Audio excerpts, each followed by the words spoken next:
Why does the ball come back to you every time you kick it towards the wall? Looks like the wall is kicking it back to you, doesn't it? The speed of the return of the ball also differs based on the force of the kick aimed at the ball. Actually, the wall exerts a force on the ball to return it to you. This force is a reactive force and is induced by your action, that is, kicking the ball to the wall. What happens when you try pushing a wall? It pushes you back in reaction. Newton's third law relates the reactive force to the force applied on a body. In this lesson, you will learn about the third law of motion and conservation of momentum. At the end of this lesson, you will be able to state Newton's third law of motion, explain the law of conservation of linear momentum, and identify the situations where this law is observed in daily life. Newton's third law of motion, also known as the law of reactive forces, states, when one object exerts a force on another object, the second object instantaneously exerts a force back on the first. These two forces are always equal in magnitude but opposite in direction. These forces act on different objects but never on the same object. According to this law, if we push an object, it pushes us back. And if we pull it, it pulls back with a force of equal magnitude. Let's revisit the situations we observed at the beginning of this lesson. The boy kicks the ball to the wall, say, with a force of 10 Newton. The wall kicks the ball back with equal force. The direction of the force exerted by the wall is opposite to the direction of the boy's kick. One force acts on the wall, while the other force acts on the ball. In the second situation, the man pushes the wall with a force, say 100 Newton. What happens to the wall? The wall also pushes back with a force of equal magnitude. Both these forces act in directions opposite to each other. And one force acts on the wall while the other acts on the man. Let's verify this law using two spring balances, A and B. Spring balance A is fixed to a wall with the other end hooked to spring balance B, as shown. When a force is applied on spring balance B, it also stretches spring balance A. Observe the readings on both A and B. Both springs show equal expansion, indicating equal magnitude of force on the springs. The direction of expansion of spring in A is opposite to that in B. And as you pull B, its spring expands due to the applied force. Since A and B are hooked to each other, B exerts force on A, expanding the spring therein. You can say A is reacting to the pull force on B. Here, the force due to B is exerted on A, while the force due to A is exerted on B. To put it simply, the essence of the third law of motion is that every action has an equal and opposite reaction. Here, action and reaction refer to the applied force and the reactive force. This means action and reaction always occur in pairs. For instance, consider a boxer punching the sandbag. The sandbag seems to be punching the boxer back. Thus, force exerted by the boxer and the force with which the sandbag hits back form a pair. Let's examine some other situations where this law can be observed. If you push a spring fixed to a metal block with a force F, the spring pushes against your hand with same magnitude of force, that is, F. Let's now examine how this law applies in the case of a collision. Suppose two trucks, one big and another small, are involved in a front-rear collision. One would think only the small truck would suffer damage. However, that's not quite true. As you can see, the bigger truck also suffers damage. This is because when the bigger truck hits the small truck also hits back with a force of the same magnitude. Hence, there is damage to the bigger truck.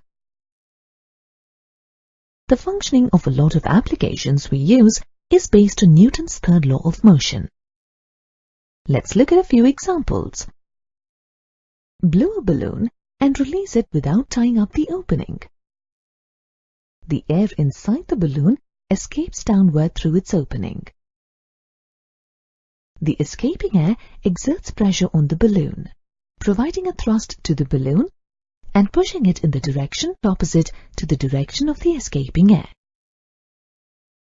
Here, the escaping of air can be regarded as the action. The motion of the balloon in the opposite direction is the reaction. Thus, the reactive force of the escaping air keeps the balloon afloat in the air till the air in the balloon is exhausted. Jet engines also work on a similar principle. A jet engine pushes air backwards during flight. As a reaction, the aircraft is pushed forward. If you like swimming and diving, you must be familiar with diving board. During a swimming event, a gymnast hops on the free end of the diving board before jumping off. The hopping action pushes the board down. When the board is released, it pushes the gymnast up in reaction. The reactive force enables the gymnast to jump higher. This shows that every action force is matched with the reaction force, which is equal in magnitude and opposite in direction. In the third law of motion, you see two equal forces acting simultaneously against each other on two objects when an event such as collision occurs. However, according to the second law of motion, the rate of change of momentum of an object is proportional to the applied force and takes place in the same direction of the applied force. This means that during a collision, the rate of change of momentum of one object is related to that of the other, since the force exerted by both the objects is equal. However, the sum of the momentum of both the objects before and after the collision remains constant. Hence, in the absence of any external force, the total momentum of the system is conserved. This is known as the law of conservation of momentum. In this lesson, we will focus on linear momentum. Therefore, the law of conservation of momentum in this lesson actually refers to conservation of linear momentum. To understand this law, consider two spheres, A and B, of mass MA and MB, moving along a straight line. A is following B, and both these objects display unequal initial uniform velocities. Let these velocities be UA and UB respectively. The magnitude of velocity of A is greater than that of B. Momentum of an object is the product of its mass and velocity. Therefore, the momentum of each sphere is mass times its velocity. Assuming there are no external forces, the total momentum in the system will be equal to the sum of the momentum of both the spheres. Since the spheres are moving to unequal velocities along the same path, they will collide at some point. Let's assume that after collision, both the spheres A and B move with uniform velocities VA and VB respectively, in the same direction as that before collision. As the spheres move along a straight line before and after collision, their momentum is said to be linear momentum, we can use the second law of motion to find the relationship between the momentum of the spheres before and after the collision. According to the second law of motion, force is proportional to the rate of change of momentum. Upon collision, the force exerted by A on B, FAB, is equal to MB multiplied by VB minus UB divided by T. Similarly, the force exerted by B on A, FBA, is equal to MA multiplied by VA minus UA divided by T. According to Newton's third law of motion, these two forces are equal in magnitude and opposite in direction to each other. Here, FBA is the force of action while FAB is the reactive force or reaction. Since it is a reactive force, it is always indicated with a negative sign. By equating both these forces and simplifying the equation, the sum of the initial momentum of both the spheres before collision is equal to the sum of their final momentum after the collision. Hence, we can conclude that the total momentum in the system is conserved. You can observe the phenomenon of the conservation of linear momentum in a variety of everyday activities. For example, look at Jim getting off the boat.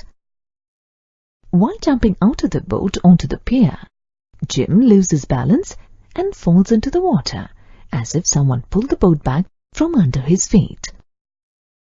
This is because when Jim exerts force to jump out of the boat onto the pier, he pushes the boat backward in reaction. Thus, you can see Newton's third law of motion at work. When Jim is in the boat, the total initial momentum of his body and the boat is zero. In jumping out of the boat, he exits that system using some momentum. Equal momentum is conveyed to the boat pushing it back. This is how Jim falls into water. Similarly, consider the example of a cannon. When a cannon is fired, the cannonball shoots off with a very high velocity. Since the force exerted by the cannon on the cannonball is equal to the force exerted by the cannonball on the cannon is pushed back in recoil. If the vanes of the cannon are not locked, the momentum due to recoil makes the cannon roll backwards. The law of conservation of momentum, formulated nearly 3 centuries ago, is an inference from a large number of observations and experiments. It is interesting to note that not a single situation observed so far contradicts this law. This brings us to the end of this lesson on the third law of motion. In this lesson, you have learned about Newton's third law of motion and the law of conservation of momentum. Let's quickly summarize the 3 laws of motion. The first law states that an object will remain at rest or continue to move at a constant speed in the same direction unless an external force acts upon it to change the state. Newton's first law of motion gives the concept of force. The second law states that the rate of change of momentum of an object is proportional to the applied force and takes place in the same direction as that of the applied force. Newton's second law of motion gives the measurement of force. The third law states that every action has an equal and opposite reaction. Newton's third law of motion gives the application of force.